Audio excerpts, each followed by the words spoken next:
Welcome, everyone. I'm going to read out an introduction to introduce our guest here today. Many of you already know him, but I'm going to read this out anyway as courtesy to thank him for joining us in this conversation today.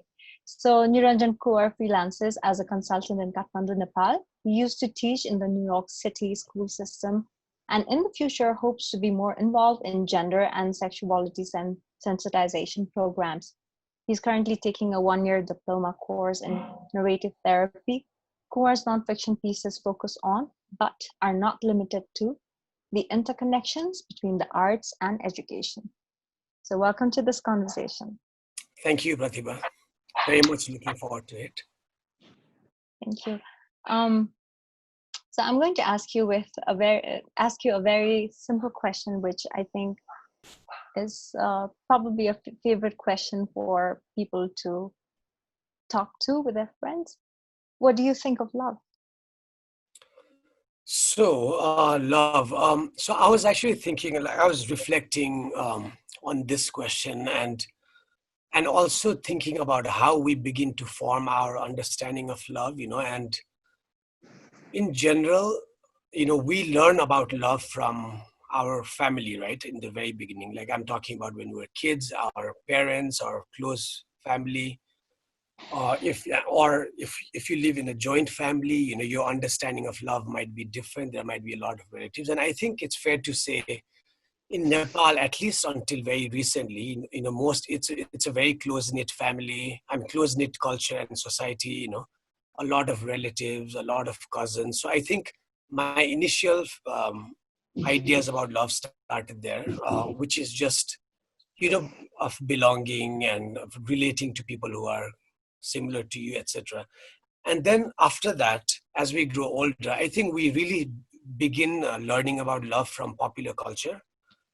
So what we consume, TV, movies, and again, growing up in 1990s Nepal, it's fair to say, Kathmandu, to be very specific, it's fair to say that our Nepali media was very limited, and we also did strong reading and writing culture, but Hindi movies had a very dominant influence, right? So I think, at least for me, I started learning about love from Hindi movies, and these days you can easily say that what's portrayed in Hindi movie is very mainstream, and it's not as critical, and it could be problematic.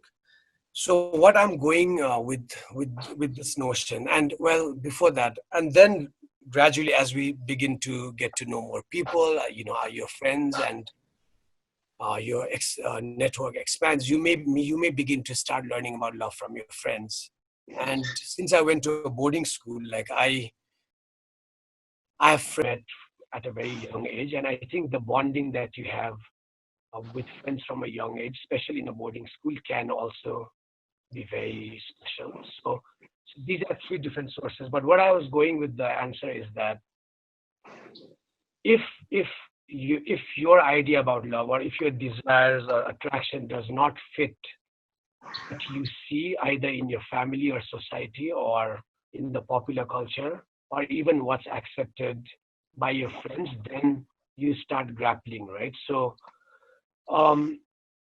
and so I'm speaking in a way as as like a gender and sexual minority, maybe, like somebody who may not conform exactly to the heterosexual structure of what love and marriage is.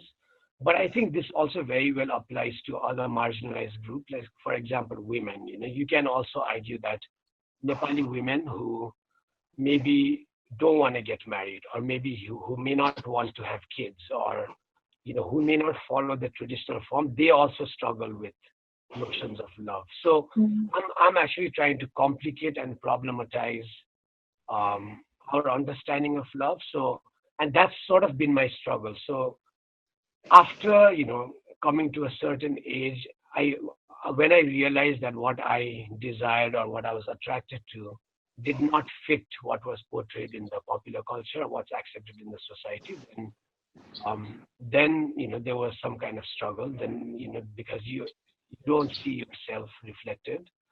I think that's where the arts and literature comes in. So For me, I mean, you asked a very simple, what do I think about love? And I guess the simple, direct, short answer is that as a human being, we all want some form of love, and but but I guess I was sort of giving you an expanded answer where you don't all only get love from a romantic or sexual partner. You could get love from friends, from colleagues, from other. You can make your own family, and especially if you are part of a minority group, I think that's important.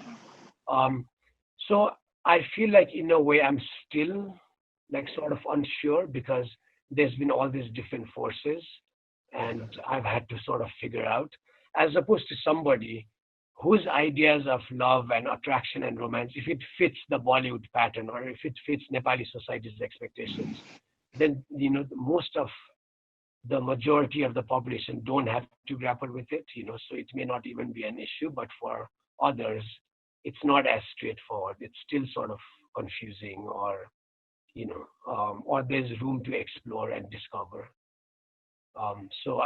I'm sort of giving you like a long-winded answer, I guess, but I hope that sort of answers or somewhat. I feel like you covered a lot in answering that question, which sort of made me.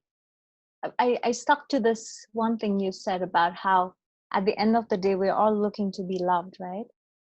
And I feel like that's such a universal sentiment in all of us as humans. Um, I don't know if it's the same for animals. Dogs want to be loved too, I guess. But I think as humans, I think at the end of the day, we're all looking for love and to be loved in whatever we do in our creative outputs or in any other kind of work we're doing. But I also feel like love has been boxed into different categories in our society, right? It's the most roughly or loosely used term, because I can say I love my phone, but then I can also say I love my girlfriends. And like you said, it's such a fluid idea now, right? Love. But I'm just wondering, how do you think some of these influences you mentioned earlier, you talked about how we've subscribed to dominant notions because of the friends that we've grown up with or the families we have grown up in. Um, as somebody who was growing up in Kathmandu in the um, 1980s, 90s, right? Sorry. How do you think that really influenced how you started changing the way you perceive love and relationships? What were some of these influences that were important to you? Um, let's say towards the end of teenage, and I guess most of, well, again, as I was preparing for this conversation, I actually wanted to start, even before answering your question, by saying two things, and I kind of forgot, but and then I'll get back to your question. It sort of relates. I do want to acknowledge the fact that I speak from a, sort of a privileged position, considering our context, our society. It's important to acknowledge that, especially in light of so many different crises that's happening around us, but we also have to do what we do and move on. And some of us are affected more than others. So again, these are strange times. I wanted to acknowledge that. The other acknowledgement is that whatever I'm sharing with you today, whatever I think I've learned or sort of exploring, it's a result of so many colleagues and other contemporaries from which I continue to learn, whether it's related to notions of love or Nepali politics or all of that. So just to acknowledge that. Now going back to your question, it was more specifically what were my influences around these ideas, right? So I will say that towards the end of teenage, when I began to realize that I was not, that my attractions were not mainstream, meaning like I was, mostly attracted to boys and men, not women. Um, so when that was happening, what was really great was that there were two things in a way. Well, a couple of things. Um, what happened was I was already reading, so I already had a reading habit. So I had access to, although limited, certain forms of literature, and I had already read a couple of, LGBT literature, and I immediately knew that it was okay, that even though my attraction, like my sexual orientation was very different, and you barely heard the word, or it was never portrayed properly in Indian or Nepali media, I innately knew that it was fine because of literature, because I had read stories by Sri Lankan writers or Western writers that talked about different kinds of love. So that really helped me. And then, like right around that time, the internet also started coming to Nepal, in the late 90s. And that also really opened the door in the sense I could interact with other gay people, even back then. So even though it was not part of my culture or my family or pop culture, I had other outlets. And I think that's so important for anyone who's growing up different, or who does not see themselves reflected in the larger culture. So I've always maintained that sort of saved me. um, Pratibha, you are on mute. I don't know if you're saying something. Oh. Okay. So were you saying something? Sorry. No, I was just saying how important it is to have a support system like that, because then you feel like you're not alone, Exactly. right? um, and again, when you talk about influences, and I think it's also very important to say that even until late 80s, 1990s, I mean, Nepali culture was very sheltered, right? I mean, Nepali Mm. society in a way. Uh, we didn't have, like, it was only after internet and, like, the global forces, neoliberalism, that sort of started coming to India, Nepal only in the 1990s. Um, so in that sense, I think our parents' generation sort of grew up, and this is a general statement. I mean, not all families are the same, but but that's how you start developing your ideas about what's right, what's wrong, what's accepted in society, what's not. Um, so yeah, to find that support system, like I found it in my friends a little bit, but then I was also going to the US, luckily.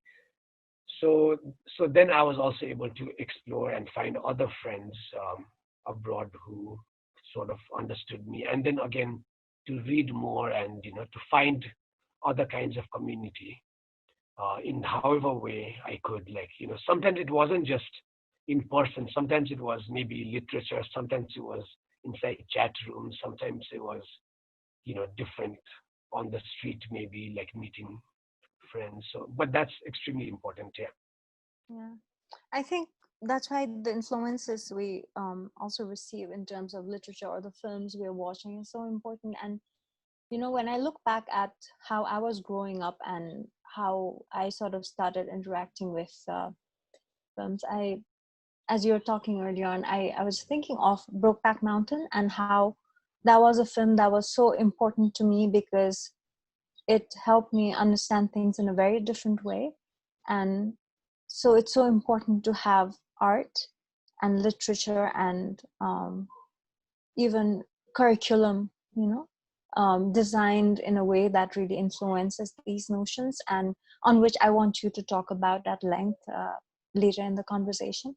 But just sort of going back to what you were saying, and you were talking about your interactions in Kathmandu and online, right? And also you've lived in New York and during your life there. So I was just wondering, because you've also written extensively on this topic, like going back to how Kathmandu has sort of responded to the issue. Can you give our audience like a breakdown of like deconstruct the term per se? Because the term we are using now is LGBTIA plus, right? LGBTIQA plus, right? So the term has also evolved over the years. So can you give us a breakdown of that and sort of also give us an overview of the situation in Nepal in terms of how you think the movement has shaped over the years? Sure. I do want to say that, just a disclaimer, I am not super involved in the movement in the sense I don't consider myself like an activist, or like I'm not part of organizations that are working exclusively for LGBTQA rights. There are other people who might be more qualified. But I'm speaking more like, somebody who's reflected on this issue, somebody who's experienced it, and also as a writer, like I sort of write about, combination of my own experiences and what I see, and also as it relates to education, as you're saying. So going back to late 1990s, before I left for the US, which was in 2000, interestingly, BDS was the Blue Diamond Society, the pioneer organization that works for LGBTQIA rights, was established in 2001, like a year after I left. So you can imagine before that, we did not hear about these terms at all. I learned about it only from books and from other sources, and definitely not in the curriculum. I think that's the other really important point I was going to mention is all these notions about dominant discourses, people who are marginalized in different ways, not just sexual orientation, but whether it's gender or caste or, or language, there's a lot of marginalization. It has direct connections to the Nepali state and how it's designed and how it's sort of exclusionary and how it benefits a certain group of people. And that's also exactly the case in the education system. The education system is also designed in a very specific way. So it does not actually have enough space for critical conversations or openness or diversity, and this relates to notions of love and being and all of that. But again, to answer your question more directly, the LGBTIQA term. So before I left, you didn't hear about it, right? And then when I was abroad and I was sort of studying in college, also struggling, I started reading about it, and it seemed so surprising that it seemed impossible that in a place like Kathmandu that an organization was actually established, And again, so things being connected. Back in 2001, the early aughts, that was the period of the People's War, right? And all these ideas around identity politics, different, demands of different caste groups.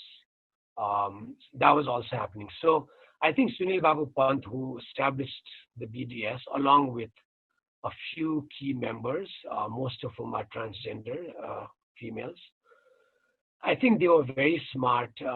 Well, in that they capitalized that period because everything was sort of changing, right? The country was going through a huge political transition, sort of social transition too.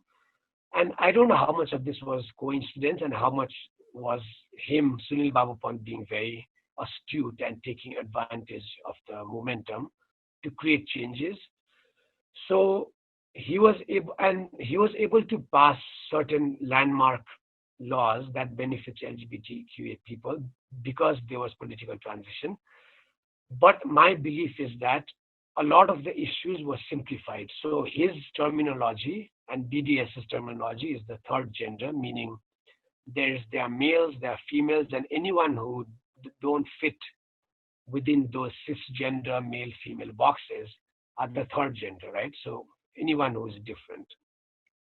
And I think at that time, and I don't want to sound sort of disparaging, but because Nepal hasn't had a very long history of vigorous public discourse around these notions, you can imagine suddenly when BDS is established, and certainly if you want LGBT rights, then a lot of the population may not be ready to have that conversation, and that's fair because it's, everything needs time for people to understand and grapple with, So I feel that it was a simplified law where, okay, third gender, and like I think the politicians sort of understood, and some laws were passed. And again, at that time, it was progressive, it was nice, and it's been applauded globally. But 20 years later, a whole new generation of activists have come of age, right? So they are now very vocal LGBTQA activists who are like literally who were born in 1999, 2000, 2001, when BDS was established.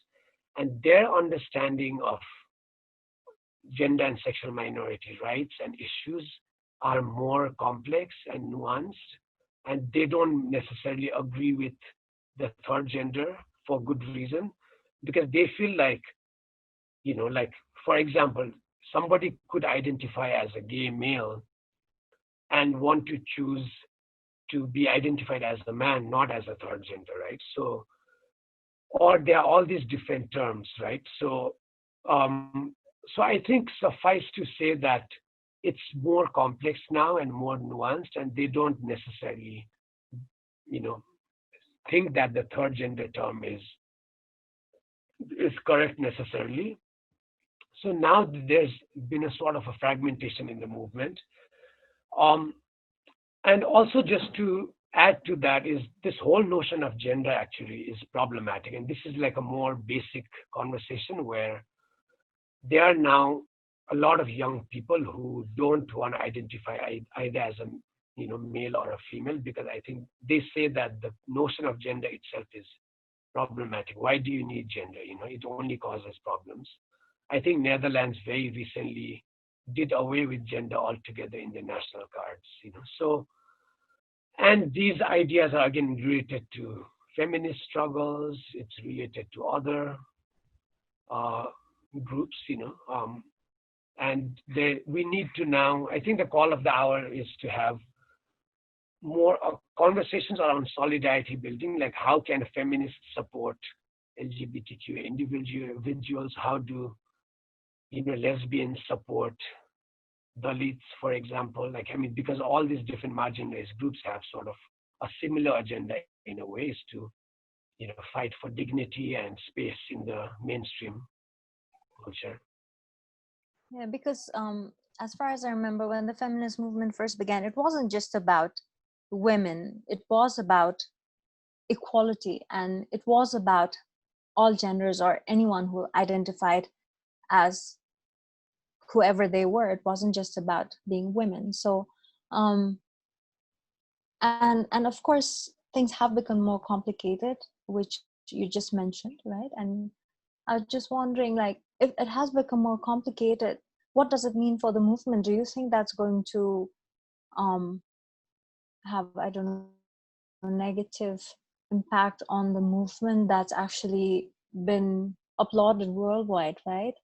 In case of Nepal at least. So how do you think this fragmentation that you just talked about earlier is going to influence the movement? So first, I think any kind of fragmentation is sort of natural. Like, you can't expect any kind of movement to just keep on having gains and then keep on getting better. I think this back and forth push and pull is natural everywhere, like across the world in any kind of movement. Um, but I think I want to complicate this whole narrative around how Nepal is, is a great place for LGBTQ people, or we are progressive, etc. Because I think we have to look at these issues using different lens. So, how does it look from a legal framework? How does it look from a political framework? How does it look from a social framework, right? So, again, if you talk to the young activists, they will say that, or they will actually critique the whole narrative about Nepal is progressive, for example, for LGBTQ people, because they feel like it's not. Because as I said earlier, on one hand, and especially compared to South Asia, like I'm talking about maybe Bangladesh and India, it was only 2 years ago they struck down Section 377. So I think in the region, Nepal might have certain progressive laws, but I think socially, it's still we still have a lot of work to do. Like, I think there's still a big gap between certain legal reforms and what society thinks of that. And I think that conversation is important. Like, I don't think it's necessarily progressive or necessarily there's space. And maybe with a lot of the younger generation, maybe they are having these conversations, and maybe there's more receptivity and openness. But you can't be sure of that. But I actually wanted to complicate this whole ideas around LGBTQIA identity terms, notions, rather than saying, well, what I'm trying to get at is, these days I've been thinking about, like, how did Nepalis grapple with their identity, or sexual orientation in the 1970s and 80s, for example, right? because they were gay, lesbian, bisexual people like forever. It's not that just because BDS was organized, suddenly there were gay people and transgenders in Nepal, So, so now I'm talking about bigger forces and discourses around colonialism, capitalism, globalization. I think right now, and especially after 2000, it's been much easier to access, what's out there in the Western culture and use terms like coming out or like being gay or like LGBTQIA, but we have to sort of pause at some point and say, like, does that really fit with our culture? And I've myself, because I spent a lot of time abroad, like initially I thought I had a more simplistic idea about, okay, you come to terms with it, you come out, and then everything's going to be fine. But then it may not be as simple as that. And what I'm getting at is maybe, the Eastern society had different ideas or notions around sexual orientation or around being. You don't necessarily have to come out. Or maybe you hear about Mughal kings who got married, had wives, kids, but they always kept a male lover, and that was sort of more accepted. So again, there are different ways of being, and and maybe that's where we also need to think a little bit um, about it's maybe more complex than just these rights and going forward and all of that. Can I actually read you a quote? Like I was reading something, and I know we'll talk a little bit um, Yes, about please. this as I was talking. So I came across these two quotes today that sort of fit. So um, our most basic beliefs and experiences concerning what is worthwhile constrain what we can discover about the world and about ourselves. Certain things are so deep that either to question or to defend them requires us to suspend too much, leaves us no place to stand. So I was trying to relate that to our notions about LGBTQ, etc. Right? So I think what I'm thinking about is I think the bigger ideas around these readings is like what makes a good life or what's really valuable and worthwhile to us, right? So I think again going back to our what we started talking about in our society, the notion of family and joint family, uncle, aunts, is so important that I can imagine LGBT Nepali folks, especially in the 1950s, 60s, 70s, for them, if your family is so important, then maybe being gay or your identity is not as important. So then your value and priority shifts, right? Whereas for the Western people, maybe being individual or your independence is more important. So I think this notion of coming out and reasserting yourself is more important, right? So I think that's why it's not as simple as somebody who's not out is not right versus you have to be out. I think again, it's about negotiation and figuring out what's valuable to you, what's worthwhile, what you want to put out there. So, um, yeah, let me stop there because I feel like I'm rambling a little bit. So, Niranjan, you worked as an educator for a while now. How do you think you've been able to influence curriculum? Have you seen a change? Because some of your writing is also about how you can design curriculum that helps create that shift, right? So, can you tell us a little about how you perceive the changes that have happened in the curriculum in Nepal? Has it happened at all? Um, so I may not be able to answer this as well because I actually haven't worked full time with a particular organization, right? So there might be, let's say, other organizations who work either more closely with the government or is part of some government programs. So because I've worked with different organizations, so I feel like sometimes my work is a bit scattered and it's not as, I haven't been able to follow through. But I will say that I'm usually inclined towards any programs that are trying to do new things or, disseminate new ideas.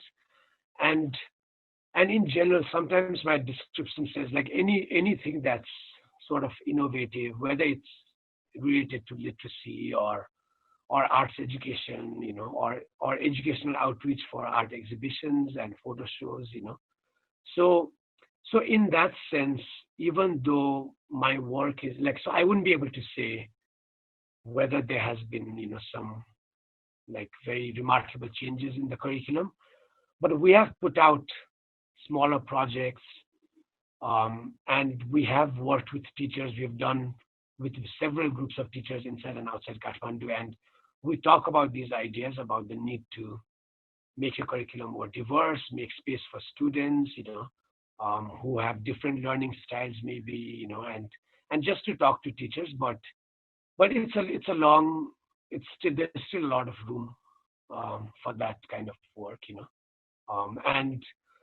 and you could say, in a very brief way, from what I know, is that the government curriculum, very gradually, there has been influences where it's opening up, like even 7, 8 years ago, or let's say 10, 15 years ago, for example, there wasn't much attention in like primary level education, like nationally and from the government point of view. But now there's a lot more acceptance and emphasis on that, on primary education being important, for example. So there's definitely a shift in thinking in the mainstream culture too, but it's very gradual and slow. And along those lines, maybe people are opening up to different notions, but I can't say for sure. When I speak to my friends about their school experiences, this is a really common response I get from many of them. I hated my school. I hear that a lot, and it's true for somebody like me too, who I would bunk school constantly because I really didn't enjoy my school. And I have friends who have had experiences of being abused by other children in the school. Um, Most of the time, they're seniors, and this was more common for those who went to same-sex schools, where like a girls' school or a boys' school, where they were mostly abused by their seniors, and this was common for both girls and boys. And there's also this experience of being bullied, if not abused. There's rampant bullying in schools from your seniors or others. So it just makes me wonder, like, what is this one thing you really need to hear from your teachers that could protect students from being exposed to these circumstances? What do you think about that? I mean, two things. I would say the lack of socio-emotional, thinking in while designing curriculum from the primary level, like primary, secondary level. And I'll talk a little bit more about this later. It's changing for sure, but let's say when I was in school, there was very little of that. And the other aspect is curriculum in general, right? The way curriculum is designed. And I think we have to understand that in the 50s, 60s, because of the panchayat system, I mean, I think Nepal's curriculum was sort of a propaganda for the panchayat government.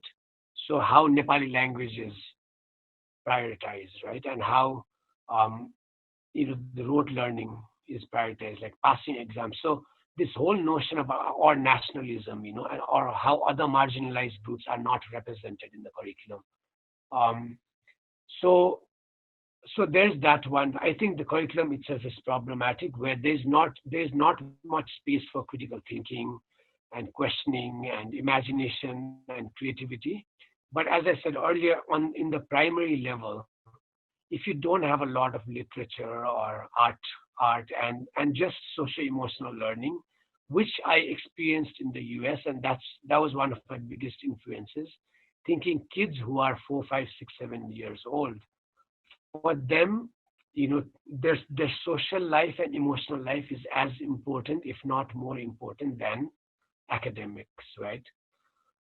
And that's not given as much attention. You can even now, if you go out there, I would say a majority of schools, both private and public, from like kindergarten or lower KG, upper KG, class 1, kids are expected to learn ABCD 1, 2, 3, 4 times table And that's given a lot more priorities than how I'm feeling, for example. Or if my friend said something mean to me, what do I do, and how does the teacher respond to that? Does that become part of the curriculum? I wouldn't say so, because again, it's very not balanced. And when that happens, obviously certain kids will suffer a lot, I mean, kids, so it's almost this rudimentary setting where people who have loud voices run the show, everywhere. And not everyone can speak up, not everyone can assert themselves. And I would think that, especially in a classroom or where kids are involved, the grown-ups should make sure that everyone's safety. And when I say safety, again, we only think of safety like physical safety, maybe that's well taken care of, kids don't get hurt. But what about if people are emotionally hurt or socially hurt? What do you do? I don't think there's as much space in our classrooms, and teachers themselves are not equipped for that, and as a result, a lot of kids definitely suffer. Um, and and as I was saying, that's one aspect. But again, as you go through the curriculum is also very technical, and again, still our expectation being you have to be good in math or science and become an engineer or a doctor or a lawyer, and kids who don't gravitate towards that, or who don't know, who may not have those skills, end up getting left behind. And that's also a problem. And I think all these issues, they overlap, and they're all connected to each other. So we just need to really make space in the curriculum for all of this, um, Um, we're so we're over halfway through the conversation, and I think at this point I want to sort of move on a little bit toward your writing.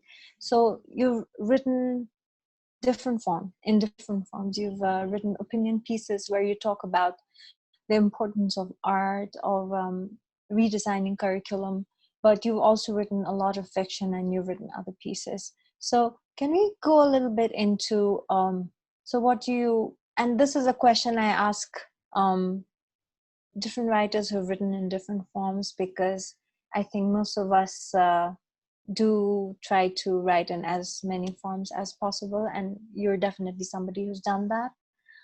So can we go a little bit into how different it is for you to write in these different forms? Like what are you going through as a writer when you're writing an opinion piece, but how is it when you're writing as somebody who's writing under a pseudonym, or somebody who's writing a fiction piece?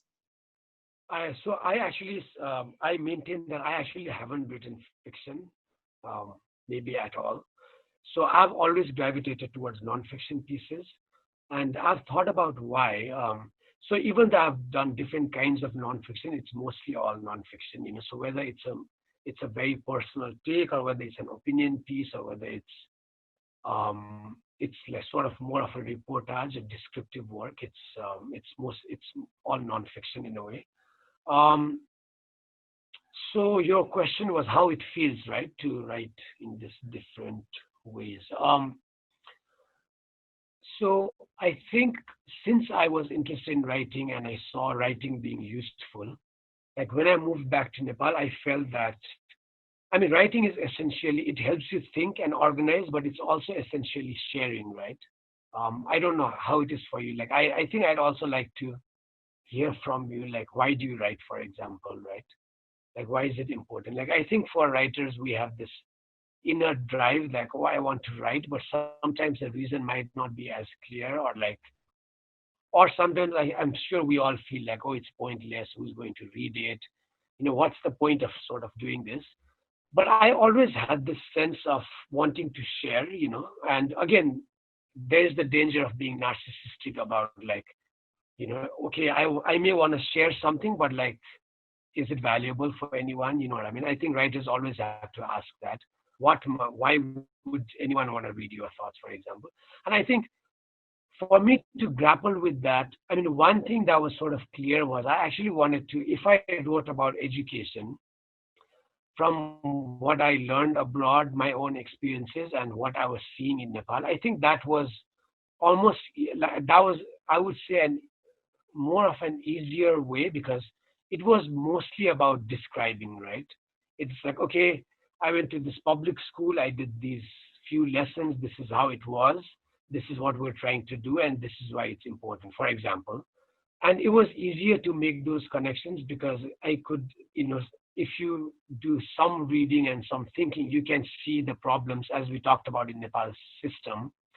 And based on what I saw abroad and the value in it, it was easy for me to describe what's here and to sort of write about what we could do or what we're trying to do and write about the problems. So that's more my op-ed pieces or when I write about arts education, or some like sort of writing about the problems.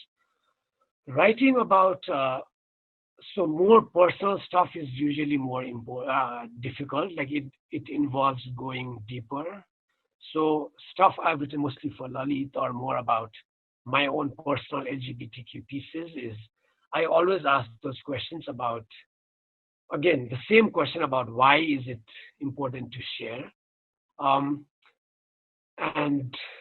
for that, like like I think it's also sometimes trickier and it's a more advanced form of writing because again, as a college student in the US, when you write your personal stuff, your professors will always ask, like, why would this be interesting for anyone? What kind of value are you giving? And there's hundreds, thousands of more accomplished writers who might have more interesting things to say. So when you have that, then you kind of sort of have to believe in yourself, right? You kind of have to have some faith. It's a very tricky balance between indulging, being narcissistic versus believing in yourself. And I think as writers, we always sort of walk that line, and that it's a risk in a way. And I think when you really believe in yourself, when you believe that, okay, what I am going to say might have some value and sort of go with it. And obviously the technical aspect, the craft, the practice is also important. And I think if you think what you're going to write is going to be valuable, then it better be well written so that it's not really boring or clunky. And that's about the more technical aspect about just practice, practice, practice. Feedback from friends, colleagues, and revising, editing, that's also there.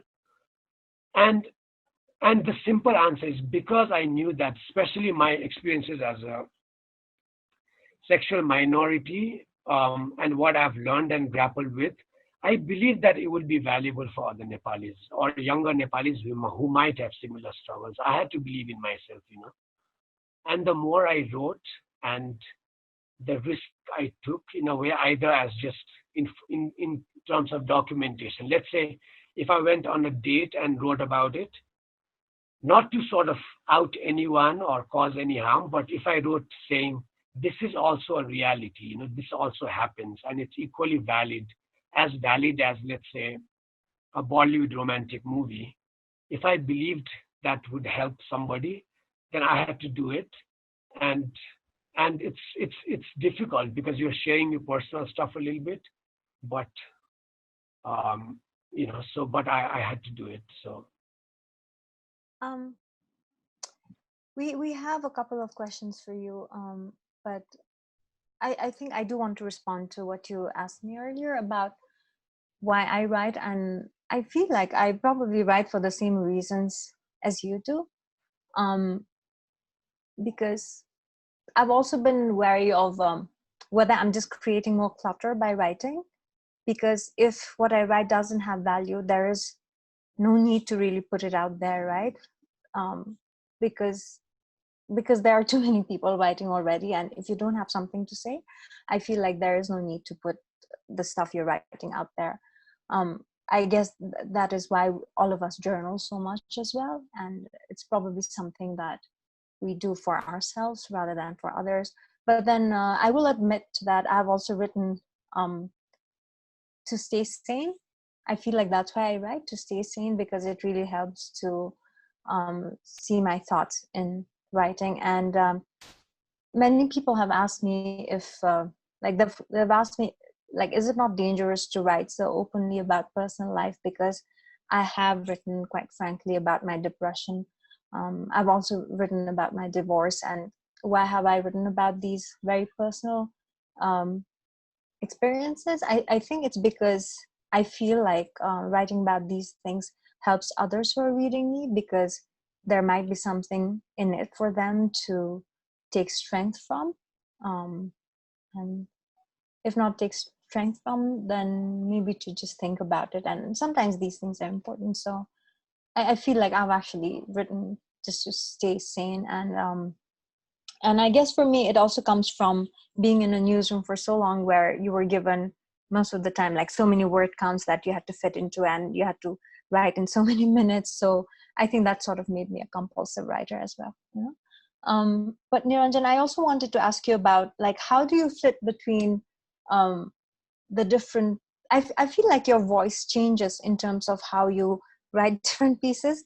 Like some of them are really short, succinct sentences, and it's very I like how there's a speed, you know, in some of your pieces, which is almost like I'm listening to somebody who's talking to me with a lot of trust. I feel like somebody is coming to me with trust and is talking to me, and I really like that tone. But then of course your opinion pieces are more detailed, and they sound very different in terms of sentence structuring. So I'm just wondering, how is it that your techniques, your styles are so different when you're writing these different pieces? Um, so some, I mean, it's definitely intentional.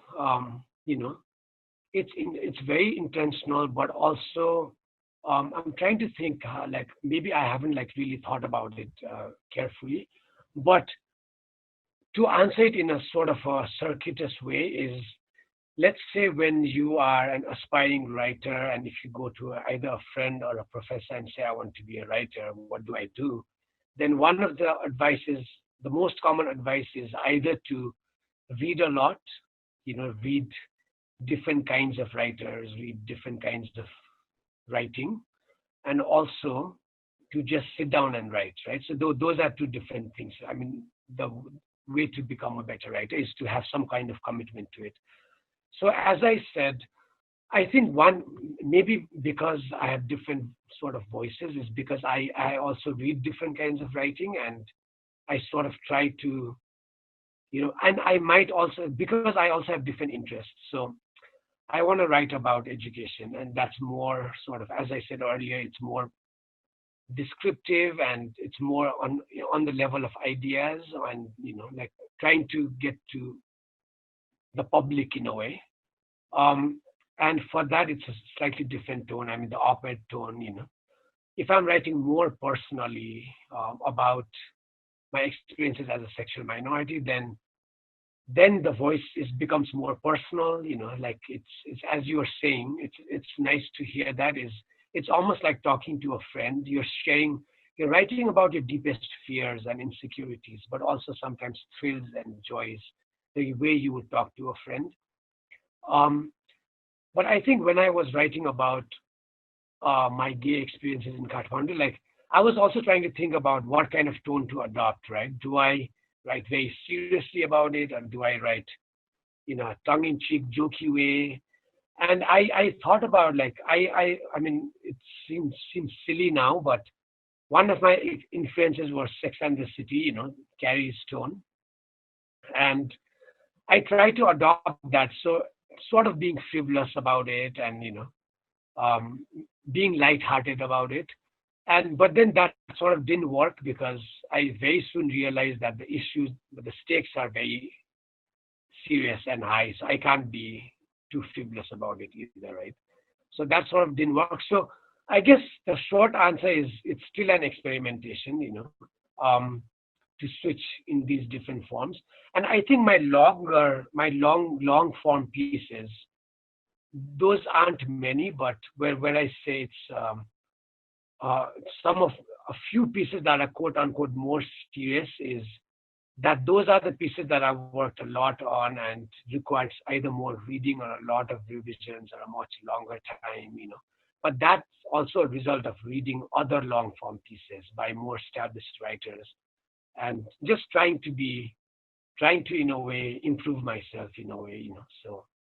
So I wear different hats when I write, and sometimes some pieces are actually you don't work as hard. I just sit down and maybe finish it in 1 or 2 settings, because I've actually sort of I put a goal, like I had some sort of goal, as in I'll write one piece every week, for example, like at a time. So if you give yourself deadline, which is actually really important as a writer, because writing can be difficult. If you have an idea, if you don't catch that idea on paper, then it flies away. So sometimes if you just have 3 days to catch the idea, you better sit down and write it and revise it. Otherwise, you may never get to it. So for that, some pieces might be more rushed then. So which is fine if the goal is to write. So there are different ways to think about it. So true about ideas. I think it's so easy to forget ideas, and that's why it's so important to take notes, right? I find myself taking notes on my phone now. Thankfully, that's easier than taking notes on. Used to take notes on napkins. So sort of yeah. Going back to your writing again, I was also wondering, so I wrote under a pseudonym as well for Kathmandu Post for a while, and then when I was writing under a pseudonym, I realized that nobody was reading me. So you're somebody who's written for a long time under a pseudonym as well. What has your experience been like? Do people respond to you the same way when you're writing under your own name? And I don't know, what's your experience of writing under a pseudonym? I think when I wrote under a pseudonym about my experiences as a gay man, it was definitely freeing. And initially, I didn't want those experiences to be connected to, I guess, my identity as an educator. And so initially it was just to free myself and not to have that direct link. But as I said, I was also not very secretive about it. Um, so it was fine, I sort of took that risk, knowing that it was important to write. But yeah, the short answer is that it sort of helped me take myself less seriously, I guess.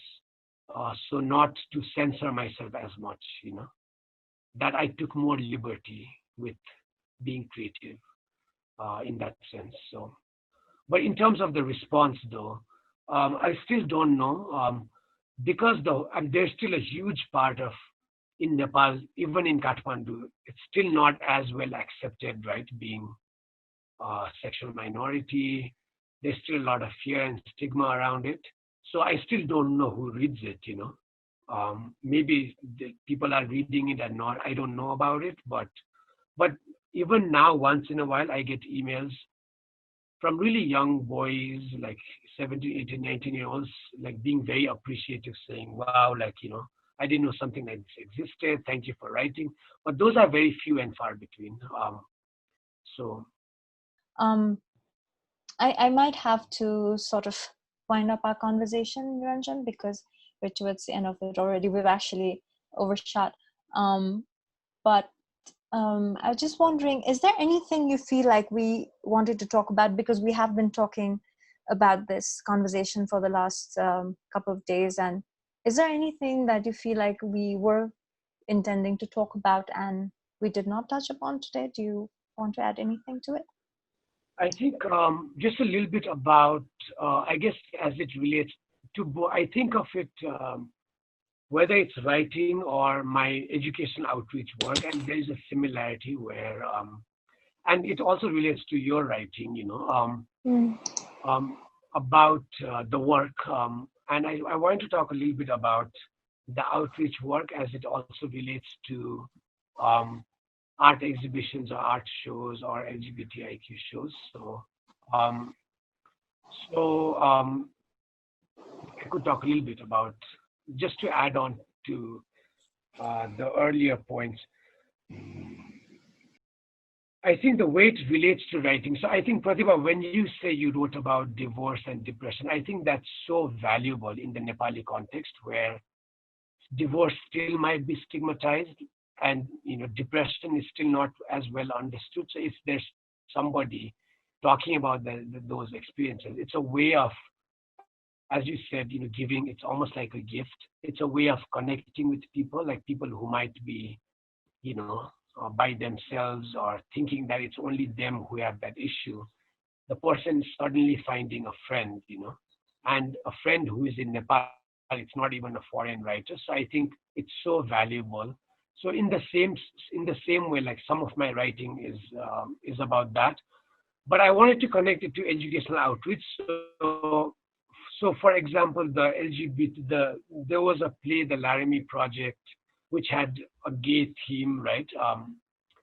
And there was an educational outreach component. So we designed programs where we brought in students from different colleges, schools to the space for them to watch the play. But before they watch the play, we first prepped them to prepare them to see the play, and then after watching it, we had a discussion. So this kind of outreach work is also, I think of it as a different way of raising these issues.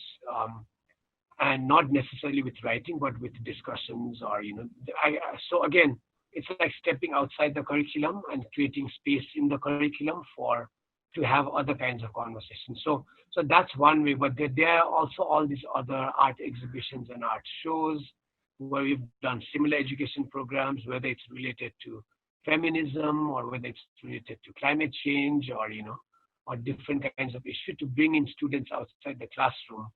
So again, to think of education in a slightly different way, like it doesn't have to be limited by the curriculum. You can, as the educators, also open it up and provide different kinds of experiences to students. So just wanted to share that, and I'm open to collaborating in these kinds of programs, as needed. In terms of your writing, are you thinking about writing something that's longer in length as opposed to what you've been writing for the newspapers or other journals so far? So yeah, actually, since you asked, like I have been working on a longer piece, sort of a memoir, which includes all these different topics that I've talked about. So it's a very personal take about growing up as a gay Nepali man, but I've also talked about going abroad, the struggles there, and returning, what I saw, the community that I found here. And it's taken a while, but that book has just recently been finalized, and I'm happy to share that. If all goes well regarding the pandemic and the lockdown, it should be out this year, as soon as 2-3 months, if not longer. So please watch out for that, and there'll be events surrounding that book. So it is, yeah, it's a pretty long. I've been working on it for a few years. So it's finally going to be out. Great. We're looking forward to that. Good luck with it. And as we close, do you want to give like a recommended list of readings for our audience? So I don't have a curated list actually, but I will say, and because I get asked this question quite frequently, let's say whether it's high school students or college students who haven't been readers, and if they suddenly realize the value and say, oh, I want to read now, where do I start, or like what kind of books, which books do you recommend? I think this. So first, it's very important to think that there are different kinds of reading, right? We don't always read the same kind of stuff, and also to always read what you are interested in, as opposed to what others are always recommending. And I think that those two have been valuable for me. It applies to young students, to primary school students, and I guess it applies across the board. So what I'm trying to get at is, let's say if you're a college student, if you haven't been a reader, and if you suddenly see your friends reading Michelle Obama's memoir, or your friend reading, like a big book, like a classic, Charles Dickens, and you've never read a book before, then that's the wrong place to start maybe, because that book might be too difficult for you, or you might not be interested. You don't have to read something just because your friends are reading it. It's okay actually to read something that might be even simpler. Like, if you're college students, it might be okay to read any written, like very simple book. if you enjoy it. So I think developing the habit gradually is really important, and really finding stuff that you are interested in. Like if you are a sports person, then find books about sports, or read articles about sports. There's so much out there, and and always to take time to browse through different books, maybe reading a page or two, seeing what you like. Sometimes you might be attracted to the content, sometimes you might be attracted to the writer, sometimes it could be a voice. And it's okay to read whatever you are interested in. I mean, I think that is regarding habit formation. So first step is just to form a habit, right? Um, but after you have a reading habit, then it's important to be critical and more choosy about what you are reading. And that's when I was earlier saying, like you might enjoy reading all kinds of stuff, but it's also important, I think, to sort of pay attention to the larger society, the issues that's out there, and how you fit in the society, and to sort of engage with that. And again, that's a very personal take, and it depends on who you are, what your politics are, but then reading starts becoming differentiated. And when we were talking earlier, Prateebha, you were saying, oh, these days you don't watch Netflix because you want to read more, right? And I was thinking, maybe that means maybe you're trying to read more serious stuff, which will require more effort and attention. And that's also okay. But you have to reach a certain point. Like you don't start reading seriously from the get-go. So it's useful to think of that, different kinds of reading. So for example, if I'm interested in education or arts education or LGBTIQ stuff, then I will look out for writers who have written about those stuff. But then during the pandemic, like the lockdown, because I found that there's so much time, I haven't been as serious about different kinds. So I've actually, if I just find something that engages me, just to pass time, that's also okay. So, depending on what your intention is, it's also important to differentiate that. I know we plan on talking about a lot of things, and I feel like a lot of what we decided to talk about is still uncovered. But I guess we could have another round of conversation sometime in the future on that. And I'm thinking perhaps after the release of your memoir.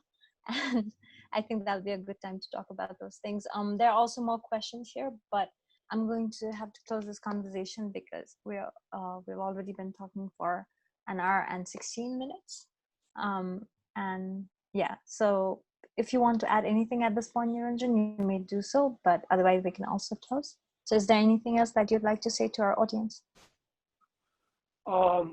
I think just, not necessarily a message or parting words, but I will say that, and just like you said you write to stay sane. I mean, there were points in my life, and still, I say these to my students, or I really believe in that, is like, I think to always have a book as a companion is very valuable. So